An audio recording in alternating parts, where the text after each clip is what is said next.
সুনামগঞ্জের ডিসি মহোদয় আমাদেরকে নির্দেশ করতে চোর কাটার জন্য। সুনামগঞ্জের ডিসি মহোদয়, আপনারা এই সংবাদটুকু প্রচার করেন, আমার আর কিচ্ছু দরকার নাই।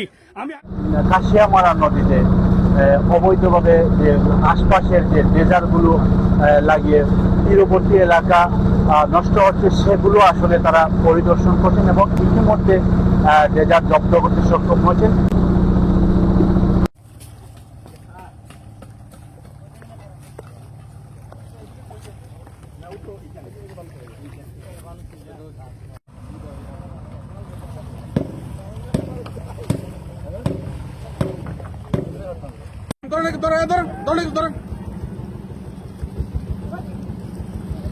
কোথাও মেশিন লাগাই থাকি, যত শত কোটি টাকা আমি ক্ষতিপূরণ দেবো, শত কোটি টাকা ক্ষতিপূরণ দেবো।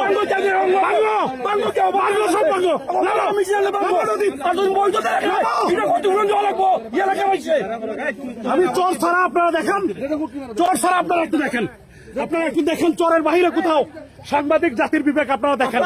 আমি চোর কাটতে আসছি, সুনামগঞ্জের ডিসি মহোদয় আমাদেরকে নির্দেশ করতে চোর কাটার জন্য।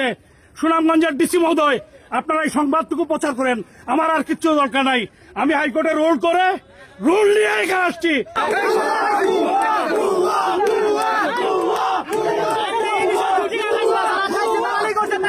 প্রথম থেকে আমরা এই ড্রেজারের বিষয়ে প্রথম থেকে আমরা সক্রিয় আসলাম এবং কি যারা আগে আশেপাশে আসলো নেতৃত্ব দিচ্ছে, বর্তমানে আমরা ফুলাবান ছাড়া তারা কেউ নাই আশেপাশে, এবং কি সবাই যার যার ব্যক্তিগত সরে গেছে, কে লাগছে সেটা আমরা জানি না। এরপরে এখানে সার্বিয়া সারে পতাকা গাড়ি গেছে, পতাকার ভিতরে থেকে বালু নেওয়া নিষেধ, এরা পতাকা উড়বে তুললে এখান থেকে বালু নিছে, আমরা বাধা দিচ্ছি, ঠিক 20 লাখ টাকা ছাদাবাদের মামলা দিছে এবং কি মামলা এই একজনের লগে মানে হাতাহাতি কথা কাটা দিয়েছে, তার বাড়ি নোয়াপাড়া, বাদী হয়েছে ছাতকের একজন আব্দুর রশিদ। এই বিষয়ে আমরা জানি আমরা 20 লাখ টাকা ছাদাবাদী মামলাইছে। এখন এলাকার মানুষ আছে, আপনারা জিজ্ঞাসা দেখেন, যদি আমরা ছাদাবাদ হয়ে থাকি তাই আমরা এই মামলা দিছে, যদি ছাদাবাদ আমরা হয়ে থাকি এটার বহন আমরা করবো। আর এই যেখানে সবকিছু উল্লেখ করা আছে কাগজপত্র, এখন এলাকাবাসী দাবি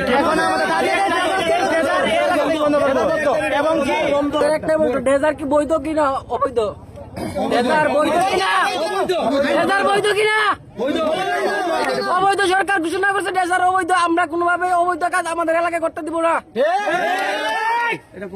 যে ড্রেজারের পক্ষে নিব সে তাকে অবৈধ বলে ঘোষণা দিব আমরা। অবৈধ লোক আমাদের এবং আমাদেরকে হুমকিও দেওয়া হয়েছে, বিভিন্ন কৌশল আমাদেরকে অফারও দেওয়া হয়েছে।